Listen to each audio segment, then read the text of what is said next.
What is going on, everybody? So I am back today to do something that I don't normally get to do, which is see a film opening day. I actually went to the theater today and saw a double feature. I'm a huge fan, as you all know, of the A24 production company, and I'm currently doing a series called the A24 Archive where I'm revisiting all of A24's catalog from the start to finish.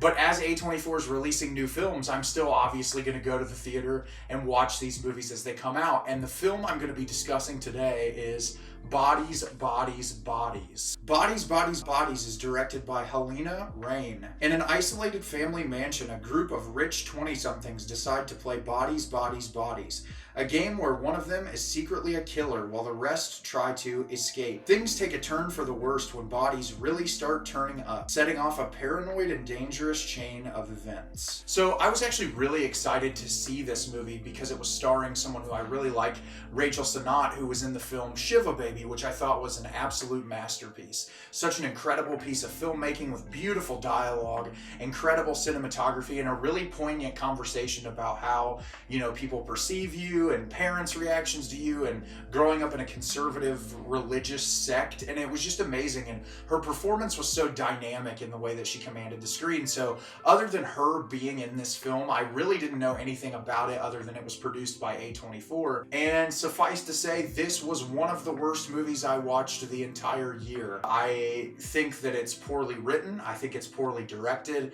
It's not well executed whatsoever. There's some cool ambiance and there's some decent cinematography, but aside from that, the movie is an hour-and-a-half slog. This felt honestly like an SNL sketch or something someone would have done as a short on their YouTube channel, bloated to an hour-and-a-half. Our two lead characters are Sophie and Bee, who are in a relationship, and at the beginning of the film they profess that they're in love with each other, and they're driving to go visit these friends at this mansion, and it's implied that every single one of them is really wealthy, with the exception of Sophie's character, who has recently gone through drug relapse and she was cut off from her family's wealth. And so she's going to visit all of her friends at this estate who is owned by David's father. David is played by Pete Davidson.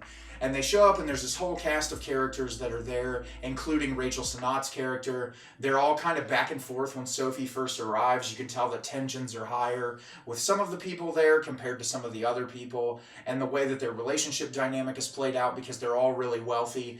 Bee seems to be the outcast of them. And the beginning of the film really does a decent job at building up character dynamic, and I didn't really think it was very funny, and I thought a lot of the jokes kind of just missed really heavy. But I was engaged enough with the setup and the premise to what was going to occur.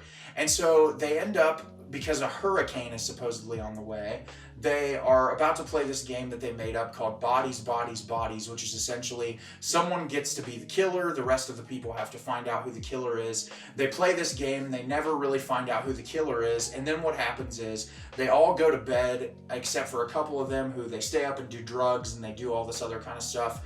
And they end up finding one of them, who I won't disclose, dead in the house. And so then it's an accusation game of everyone is trying to accuse someone else of who killed who and why did they kill each other. And that's really where the movie kind of falls flat on its face. I've read some Letterboxd reviews of this, there's a lot of people who really like it, saying it's a really big commentary on the Gen Z culture, but that's such a minimal part of the film. There's like commentary about how Rachel Sennott is starting this podcast and people are kind of laughing off her podcast, acting like it's really stupid. There's a lot of this conversation about being included in group text message chains and not responding to people, and there's elements of that in that social commentary, but it's so brief and minimal, and the connection with the characters is so scarce that you just don't give a shit about any of them. And I understand, there's people that are going to say, oh, you're missing the point. They're supposed to be obnoxious. They're these wealthy, entitled kids.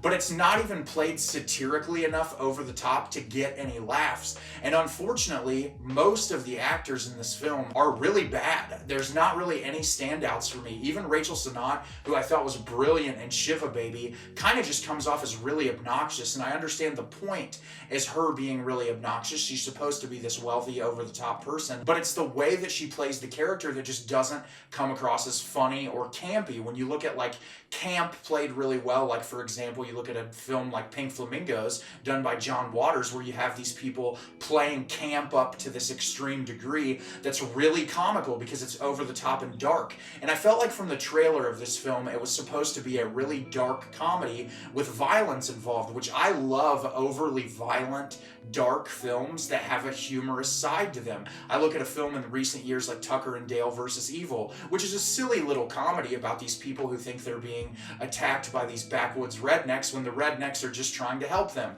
And it's a larger social commentary on our culture as a whole, and it's really hilarious because the performances are really overblown and people are attaching themselves to their characters so much that it really resonates through the film and it really just kind of pours out onto the screen. Where this, everything is so flat.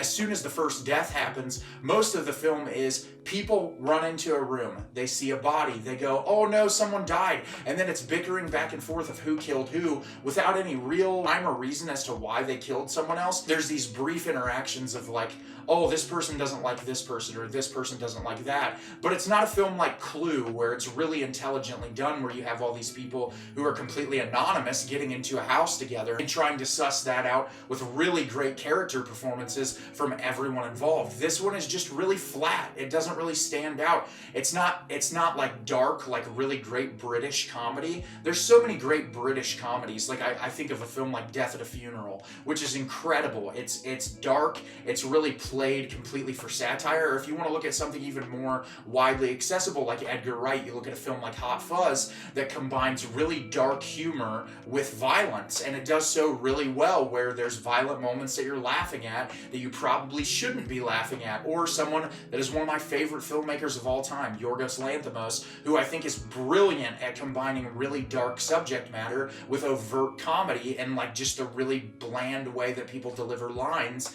that's really hysterical. And this movie had none of that. Unfortunately, it was one of those circumstances where I found myself kind of checking the time, wanting it to be over, and I didn't want that because I felt like this film had a lot of potential. I was really kind of upset to see that Disaster Piece scored this movie, because Disaster Piece has done two of my favorite scores of all time for It Follows and Under the Silver Lake, and this score was relatively forgettable. There was a couple of moments that I felt like it shined, but for the most part it was really muted in the background, and it didn't add for any suspense. And I think that was the biggest problem, is for a movie that's about a murder mystery, there is no suspense. There is no that you're on the edge of your seat caring about who is going to be killed next, because they're all really just obnoxious and you're kind of just along for the ride. And it didn't work for me in any capacity, and it was really just bad. And that's unfortunate because A24, as you've seen in some of my older A24 archive videos, they've put out some stinkers, and this is definitely one of them. This is probably the most